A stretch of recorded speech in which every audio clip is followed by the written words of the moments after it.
আমার বিশ্বাসী চেতনায় আছে লা ইলাহা ইল্লাল্লাহ, আল্লাহ ছাড়া কোনো ইলাহ নেই। আমি সিদ্ধান্ত নিয়েছি আমরণ লড়াই করব। যে কোনো মানবিক সমাজের সদস্যদের কেউ এভাবে খাঁচায় বন্দী থাকলে সবাই শক্ত প্রতিক্রিয়া দেখাতো। আমরা কি এই স্রষ্টার সৃষ্টি নই? আমাদের অন্তরে কি কাশ্মীরিদের জন্য ব্যথা অনুভূত হয় না? মিস্টার নরেন্দ্র মোদী আরএসএস এর আজীবন সদস্য, কিন্তু এটা আমার কাছে খুবই গুরুত্বপূর্ণ। ভারতে এখন আদতে কি হচ্ছে তা আপনাদের সামনে ব্যাখ্যা করা। এই আরএসএস বিশ্বাস করে ভারত থেকে মুসলমানদেরকে জাতিগতভাবে নির্মূল করবে। প্রথমত, আরএসএস জাতিগত বিভেদে বিশ্বাসী, হিন্দুদের শ্রেষ্ঠত্বে। দ্বিতীয়ত, তারা মুসলিম ও খ্রিস্টানদের বিরুদ্ধে ঘৃণা ছড়ায়। আমি যা বলছি যাচাই করে নিতে পারেন। বর্তমান সময় তথ্য বিপ্লবের সময়। আমি যা বলছি গুগলে সার্চ দিয়ে যাচাই করে নিতে পারেন।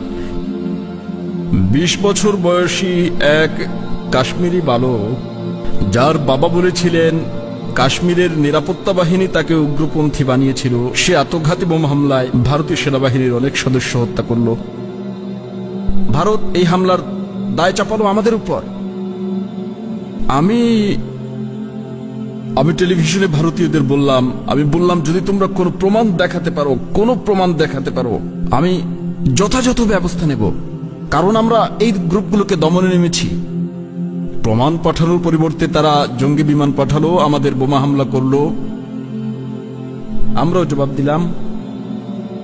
আমরা তাদের 2টো যুদ্ধ বিমান ভূপাতিত করলাম, তাদের একজন পাইলটকে জীবিত ধরে ফেললাম, কাল বিলম্ব না করে পাঠিয়ে দিলাম। বললাম, দেখুন, আমরা কোনো উত্তেজনা বাড়াতে চাই না।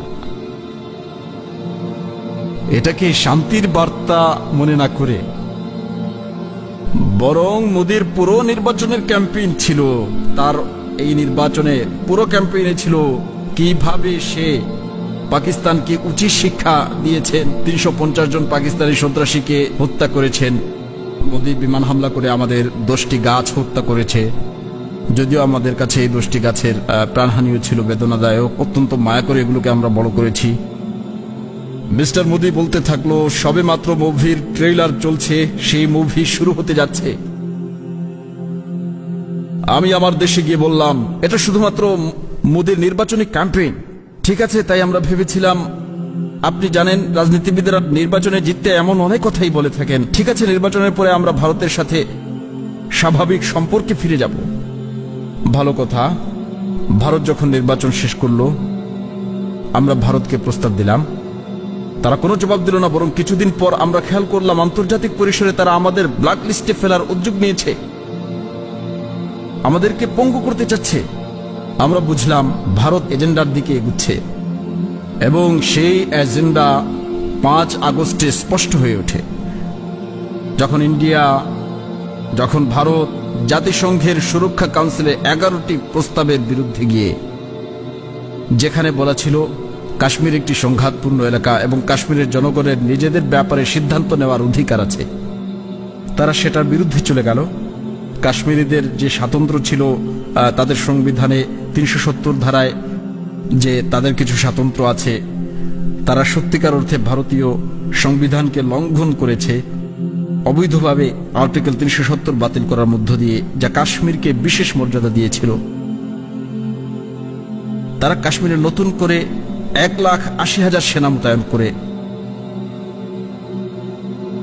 কাশ্মীরে এখন মোট নিরাপত্তা বাহিনী সংখ্যা 9 লাখ, এবং তারা প্রায় 8 মিলিয়ন জনতাকে কারফিউ দিয়ে ঘিরে রেখেছে।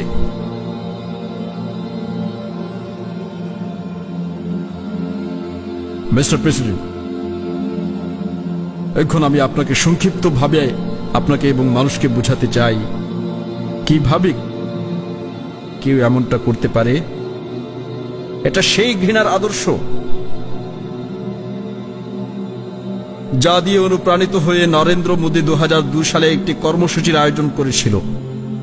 গুজরাটে মুসলিমদের বিরুদ্ধে মুখ্যমন্ত্রী থাকাকালীন তিনি এই আরএসএস এর জন্য 3 দিন সময় দিয়েছিলেন। আর এই আরএসএস এর গুন্ডারা, যারা হিটলারের গেরুয়া পাঞ্জাবি দ্বারা অনুপ্রাণিত ছিল, তারা আসলে গেরুয়া পাঞ্জাবি পরে এই আরএসএস। সাবেক কংগ্রেসের স্বরাষ্ট্রমন্ত্রী বিবৃতি দেয় যে আরএসএস শিবিরে সন্ত্রাসীদের প্রশিক্ষণ দেওয়া হচ্ছে এবং এই সন্ত্রাসীরা 2000 মুসলিম হত্যা করে এবং 1,50,000 মুসলিমকে গৃহহীন করে। নরেন্দ্র মোদী তখন আমেরিকা ভ্রমণ করতে পারেননি এই অপরাধে, এবং আমাকে এই পটভূমিটি বোঝানো দরকার ছিল আপনাদের কাছে ব্যাখ্যা করার পূর্বে এটা কি ধরনের মানসিকতা। 9 লক্ষ সৈন্য নিয়ে 8 মিলিয়ন লোককে অবরুদ্ধ করে রাখা হয়েছে, মহিলাদেরকে, বাচ্চাদেরকে, অসুস্থ মানুষদেরকে বন্দী করে রাখা হয়েছে পশুদের মতো। তা সত্ত্বেও আমি ইংল্যান্ড সম্পর্কে জানি। ইংল্যান্ডে 8 মিলিয়ন পশুকে খাঁচায় এভাবে বন্দী রাখলেও চারদিকে নাগরিকরা হইচই ফেলে দিত, অথচ কাশ্মীরে আদম সন্তানরা বন্দী।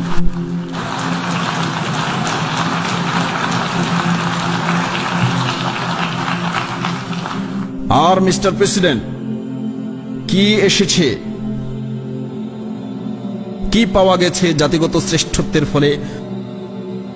আর্য জাতির শ্রেষ্ঠত্বের অহংকার দুইটা একই সাথে, এবং এই অহংকারের ফলে মানুষ ভুল করে ও নির্বোধের মতো নিষ্ঠুর কাজ করে। নিষ্ঠুর কাজ যেমনটা নরেন্দ্র মোদী করেছে, এটা নিছক দাম্ভিকতা, এবং এই অহংকার মোদীকে অন্ধ করে দিয়েছে। কারফিউ প্রত্যাহারের পর যা ঘটতে যাচ্ছে সেই বাস্তবতা থেকে তিনি কি এটি সম্পর্কে চিন্তা করেছেন? এটা নিয়ে চিন্তা করা হয়নি। যখন কারফিউ প্রত্যাহার করা হবে তখন তিনি কি করবেন? তিনি কি ভাবছেন কাশ্মীরের জনগণ এটি সহজভাবে মেনে নেবে? তাদের বিশেষ স্বীকৃতি চলে গেছে, কারণ ভারত সংবিধানের পরিবর্তন করে ফেলেছে এবং তাদের বিশেষ মর্যাদা কেড়ে নিয়েছে। এটা তারা গ্রহণ করবে? মিস্টার প্রেসিডেন্ট, গত 30 বছরে কাশ্মীরে 1 লাখ নাগরিক নিহত হয়েছে, কারণ ভারত জাতিসংঘের প্রদত্ত অধিকারকে অস্বীকার করেছিল, জাতিগত আত্মনিয়ন্ত্রণের অধিকার। 1 লাখ নাগরিক নিহত হয়েছে, 11,000 নারী ধর্ষিতা হয়েছে। 2টি মানবাধিকার সংগঠন, বিশেষ করে জাতিসংঘের মানবাধিকার কমিশন, এটা নিয়ে প্রতিবেদন প্রকাশ করেছে। বিশ্ববাসী এটা নিয়ে কিছুই করেনি, কারণ বিশ্বে ভারতের বিশাল বাজার রয়েছে, 1.2 বিলিয়ন জনসংখ্যার বিশাল বাজার। দুঃখজনকভাবে বস্তুগত স্বার্থের কাছে মানবতা হেরে যাচ্ছে, তবে এর পরিণতি হচ্ছে ভয়াবহ। স্রেফ এটা বলতেই আমি এখানে এসে দাঁড়িয়েছি। দেখুন কি ঘটতে যাচ্ছে। যখন কারফিউ প্রত্যাহার করা হবে, কাশ্মীরে রক্তগঙ্গা বয়ে যাবে, তখন জনগণ ঘর থেকে রাস্তায় নেমে আসবে। সেখানে 9 লক্ষ সৈন্য আছে, তারা এখানে সেই কারণে আসেনি যেমনটা নরেন্দ্র মোদী বলেছে। তিনি কাশ্মীরের সমৃদ্ধির জন্য এটি করেছেন, তিনি বলছেন এটি তাদের উন্নয়নের জন্য করা হচ্ছে বলে মনে করা হচ্ছে। তাহলে 9 লাখ সেনা সেখানে কি করছে? যখন কাশ্মীরিরা রাস্তায় বেরিয়ে আসবে, রক্তগঙ্গা বয়ে যাবে। মোদী কি কখনো এটি ভেবেছেন তখন কি হবে? মিস্টার প্রেসিডেন্ট, কেউ কি চিন্তা করে দেখেছেন কি ঘটবে যখন সেখানে রক্তগঙ্গা বয়ে যাবে? আপনারা কি ভেবেছেন এর প্রভাব কাশ্মীরের লোকদের উপর পড়বে? ভেবেছেন তারা কি ধরনের চিন্তা করবে?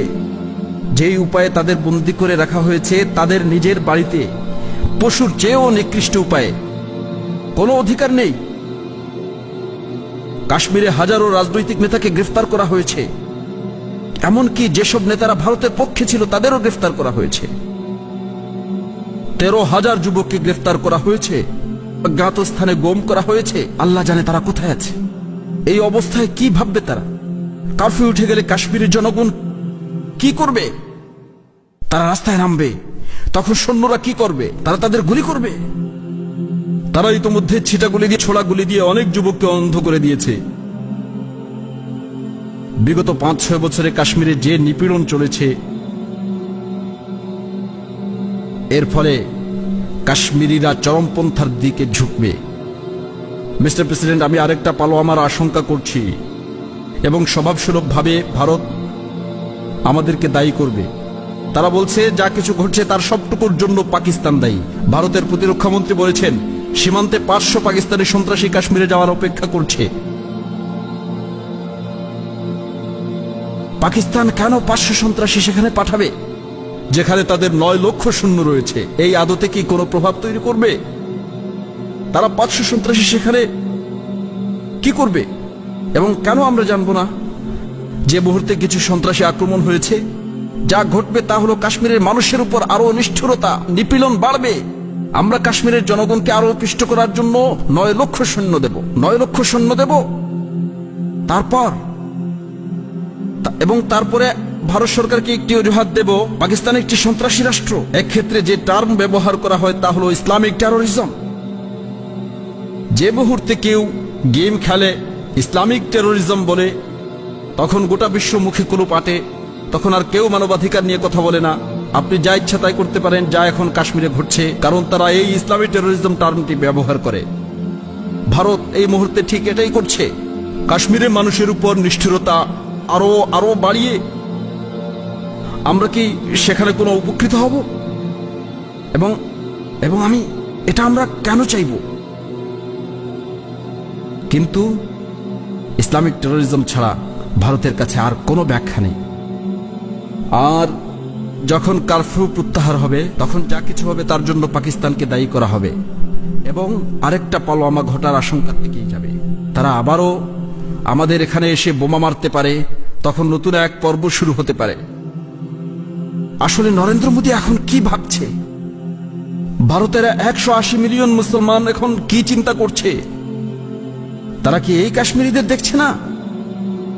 কাশ্মীরিরা প্রায় 55 দিন ধরে অমানবিক আটক অবস্থার মধ্যে আছে। তারা কি এটা দেখছে না? আপনি কি মনে করেন? আপনি কি মনে করেন না ভারতের মুসলমানরা কি চরমপন্থার দিকে ঝুঁকবে না? আমি 180 মিলিয়ন মানুষের কথা বলছি। যখন তারা চরমপন্থার দিকে যাবে, তখন ভারতে ঘটনা ঘটবে এবং ভবিষ্যতেও ঘটতে থাকবে। আবারও আমাদের দায়ী করা হবে। আমি আপনাদের আগেই সতর্ক করছি, আবারও আমাদেরকে দায়ী করা হবে। আর মিস্টার প্রেসিডেন্ট, বিশ্বব্যাপী ছড়িয়ে থাকা 1.3 বিলিয়ন মুসলমানের কি অবস্থা? এবং তারা জানে কাশ্মীরিদের ওপর অত্যাচারের একমাত্র কারণ তারা কাশ্মীরি মুসলিম। কাশ্মীরি হিন্দুদের সাথে এমনটা করা হচ্ছে না। মুসলমান জানে এটা করা হচ্ছে শুধু ধর্মীয় পরিচয়ের কারণে। দুনিয়াব্যাপী মুসলমানরা তখন কি চিন্তা করবে? আপনি কি চিন্তা করেন ইহুদিরা কি চিন্তা করত যদি তাদের 8 মিলিয়ন বাদ দিন 8,000 লোককে এভাবে আটকে রাখা হতো? ইউরোপিয়ানরা এমন পরিস্থিতিতে কি চিন্তা করতো বলে আপনি মনে করেন? আমরা কি চিন্তা করি? যে কোনো মানবিক সমাজের সদস্যদের কেউ এভাবে খাঁচায় বন্দী থাকলে সবাই শক্ত প্রতিক্রিয়া দেখাতো। আমরা কি এই স্রষ্টার সৃষ্টি নই? আমাদের অন্তরে কি কাশ্মীরিদের জন্য ব্যথা অনুভূত হয় না? এবং এরপর আমার বিশ্বাসী চেতনায় আছে লা ইলাহা ইল্লাল্লাহ, আল্লাহ ছাড়া কোনো ইলাহ নেই। আমি সিদ্ধান্ত নিয়েছি আমরণ লড়াই করব। এবং